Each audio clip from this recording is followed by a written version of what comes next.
Hello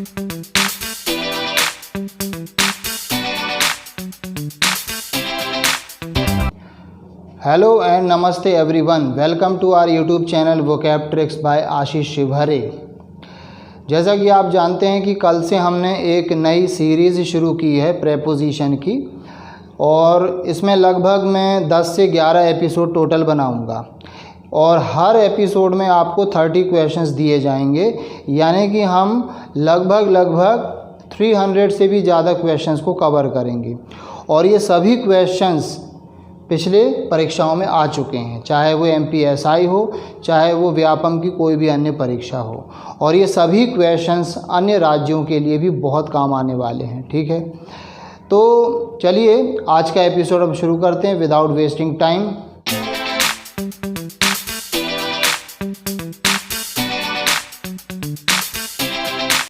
यहाँ पर आप देखते जाएंगे, एक स्लाइड आएगी और उसमें एक क्वेश्चन होगा जिसके 4 ऑप्शंस होंगे, और मैं बहुत जल्दी उनके आंसर्स आपको बताते जाऊंगा ताकि हम कम समय में ज़्यादा क्वेश्चंस को कर सकें।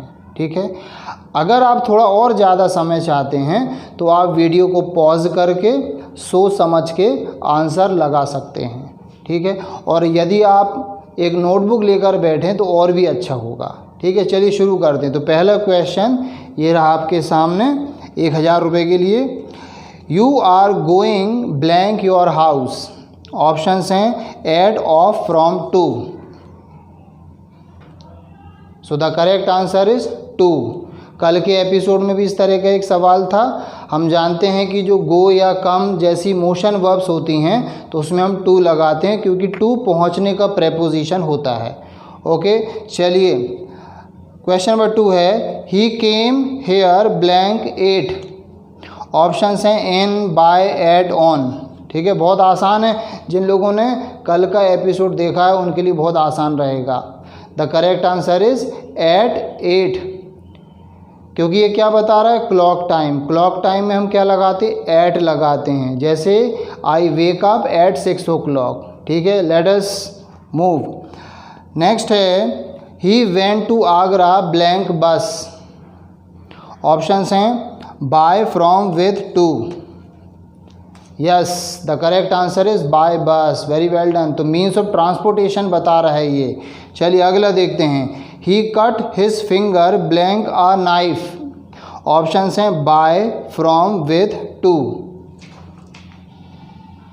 Okay, the correct answer is with a knife. अब यहाँ पर एक छोटी सी बात समझ लीजिए। देखो 3 प्रेपोजिशंस हैं जो मैं आपको बता रहा हूँ।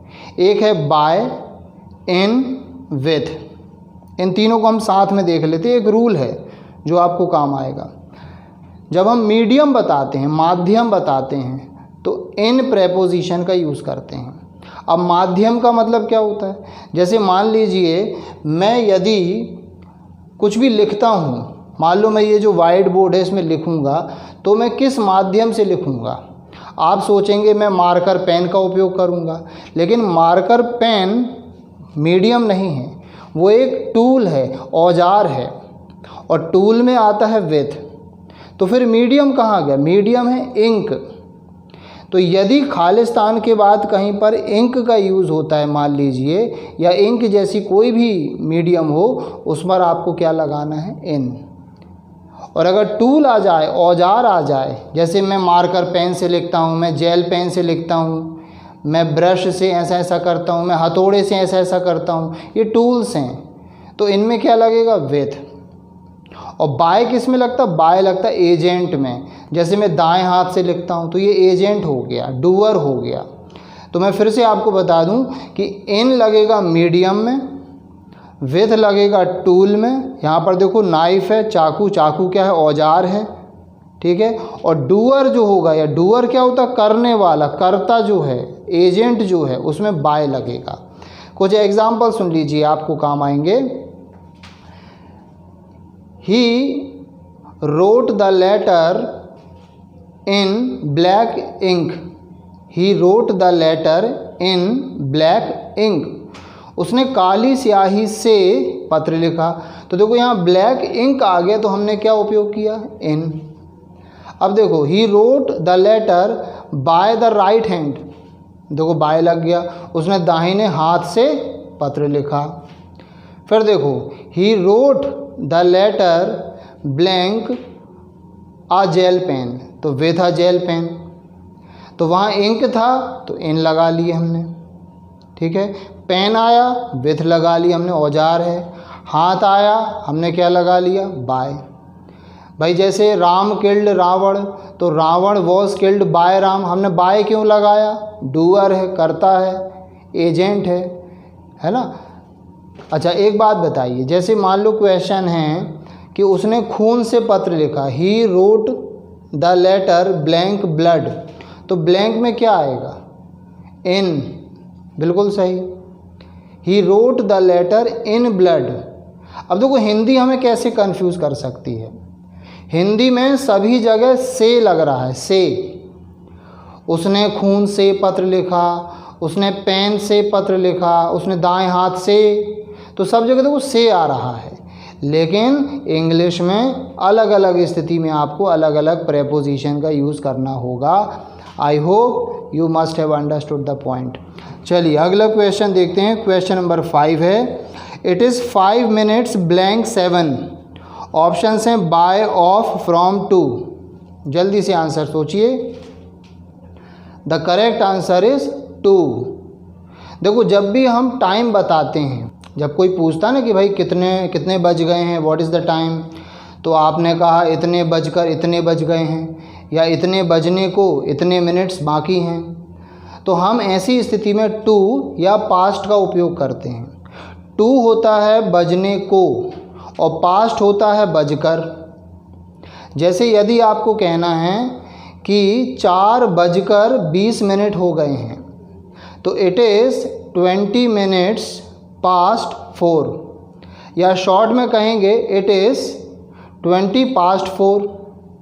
मिनट्स पहले आ जाता है इंग्लिश में और जो आवर है वो बाद में चला जाता है। अब यदि कहना है कि 4 बजने में 20 मिनट बाकी हैं, 4 बजने को अभी 20 मिनट बाकी हैं, तो इट इज़ 20 to 4। इसी तरह यहाँ पर देखिए क्या है, इट इज़ 5 minutes to 7, यानी 7 बजने में अभी कितना बाकी है, 5 मिनट्स बाकी हैं। तो केवल टू या पास्ट का उपयोग होता है जब भी हम समय की बात करते हैं, घड़ी का समय जब हम बताते हैं किसी को, बजने को, बजने में।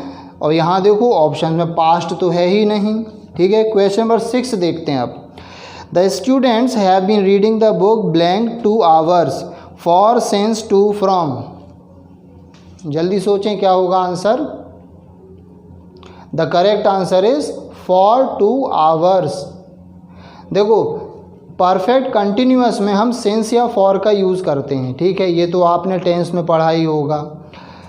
ड्यूरेशन में क्या आता है, फॉर, और जो निश्चित टाइम आ जाए, पर्टिकुलर टाइम आ जाए, उसमें सिंस लगता है। जैसे कोई क्लॉक टाइम आ गया वहाँ पर सिंस 4 o'clock, या डे का नाम आ जाए सिंस मंडे, तारीख आ जाए सिंस 21 जुलाई, ईयर आ जाए सिंस 2010। तो कोई भी जब एक पर्टिकुलर हम एक निश्चित टाइम दे दें वहाँ पर, तो क्या लगता है, सिंस। और ड्यूरेशन आ जाए, ड्यूरेशन क्या होता है, अवधि होता है कि कोई भी काम कितने देर चला, कितने दिन चला, कितने महीने चला। तो for 2 hours, for 3 days, for many days, for half an hour, for several months. तो ड्यूरेशन में फॉर, और जो निश्चित आ जाए तो उसमें सिंस लगता है। चलिए अगला क्वेश्चन देखते हैं। They have quarrelled a piece of land. They have quarrelled blank a piece of land. Options हैं एट, ऑन, ओवर, फॉर। जल्दी सोचिए क्या होगा answer. The correct answer is over. They have quarrelled over a piece of land. देखिए quarrel का मतलब क्या होता है, झगड़ा करना। अब क्वारल के साथ क्या आता है, देखो 2 प्रेपोजिशन है यहाँ पर अलग अलग, मैं आपको बता दूँ। जब आप किसी पर्सन से झगड़ा करते हो तो उसमें विथ लगेगा। जैसे मेरा भाई मुझसे झगड़ा करता है, my brother quarrels with me, तो मी कौन है, पर्सन, विथ मी। लेकिन जब आप किसी पर्सन से झगड़ा करते हैं तो किस बात पर झगड़ा करते हैं, उसमें लगेगा ओवर या फिर अबाउट। ओवर या फिर अबाउट का उपयोग होता है। जैसे my brother quarrels with me over the TV remote, तो किस बात पर झगड़ा करता है, टीवी रिमोट की बात पर। तो quarrel with a person over या अबाउट अ थिंग, ये एक पूरा फ्रेज है। क्वेश्चन नंबर 8 है he is blank classical music, तो fond of, fond in, fond at, कल के एपिसोड में आ चुका है। देखो कैसे रिपीट होते हैं, तो यही तो प्रैक्टिस है। The correct answer is fond of, O double F वाला नहीं आएगा, O F, fond of. Fond of क्या होता है, का शौकीन, किसी चीज़ का प्रेमी आदि, जब कोई चीज़ बहुत पसंद हो। कल हमने पढ़ा था इसको। 9 I put my suit case blank the table over above before under, the correct answer is under the table. ठीक है। अच्छा ऑन द टेबल क्यों नहीं हो रहा, क्योंकि ऑप्शन में नहीं है। अच्छा जो बाकी ऑप्शंस में हैं वो इम्प्रैक्टिकल हैं, क्योंकि अगर आप कहेंगे ओवर द टेबल तो सूटकेस जो है टेबल के ऊपर हवा में तो नहीं है भाई, हवा में घूम रहा है ऐसा तो नहीं है। और अबव द टेबल तो वो टेबल के ऊपर लटका तो हुआ नहीं है, इसीलिए हमने क्या यूज़ किया यहाँ पर, अंडर के नीचे। Question number 10 the trees were planted all blank the road side for to through along, the correct answer is along. Along का मीनिंग क्या होता है, के साथ साथ। जैसे किसी सड़क के किनारे साथ साथ बिल्कुल पेड़ लगे हुए हैं, ठीक है, तो अलोंग, इसको हम कहते हैं अलोंग। एक्रॉस क्या होता है, वो पार हो जाता है, सड़क के पार हो जाएगा वो। ठीक है, चलिए 11 देखते हैं।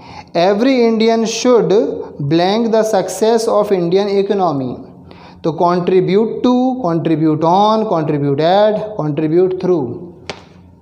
जल्दी सोचिए। The correct answer is contribute to. जैसे मैंने अभी आपको बताया था ना कि क्वारल के साथ क्या क्या लगता है, तो हमें शब्दों का मीनिंग प्लस उसका यूसेज पता होना चाहिए। कंट्रीब्यूट का अर्थ होता है योगदान देना, ठीक है, योगदान करना। तो कंट्रीब्यूट के साथ टू का उपयोग होता है, जैसे लिसन में टू आता, कल हमने पढ़ा था।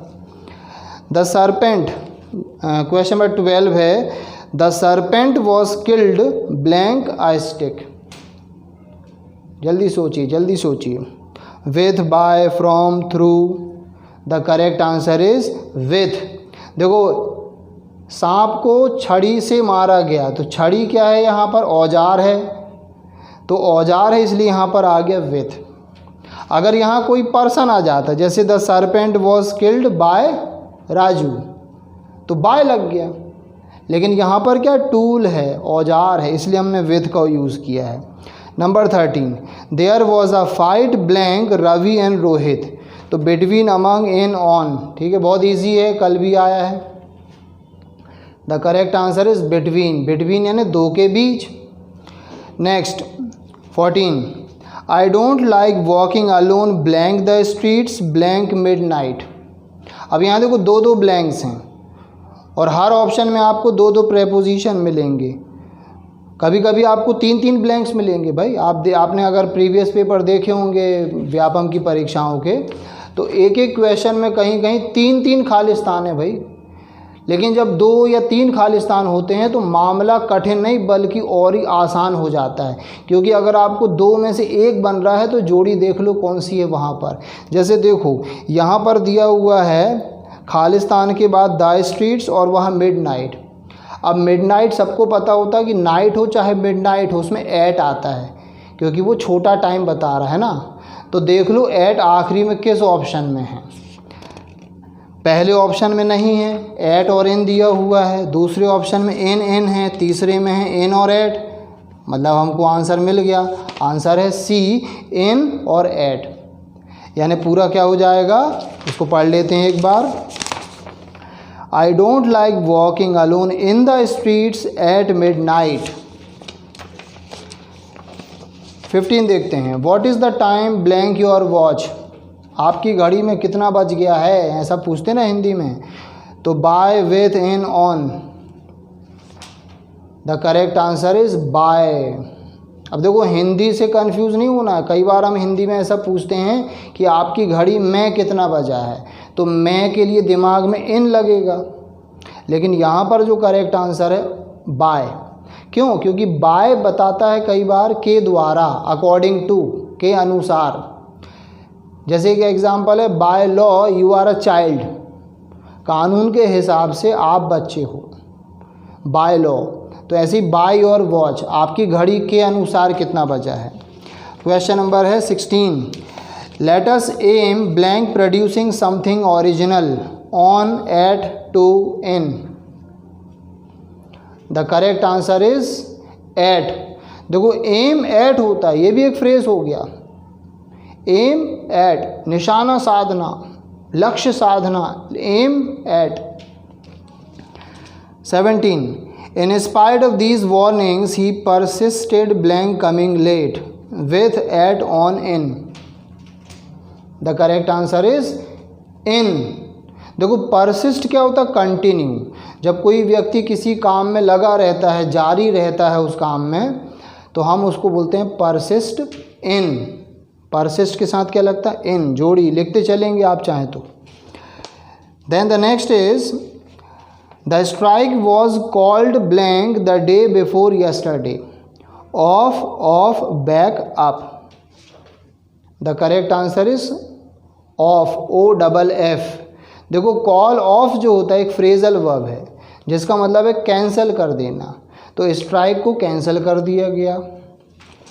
The next is I invited all your friends but none of them turned blank on, up, off, into.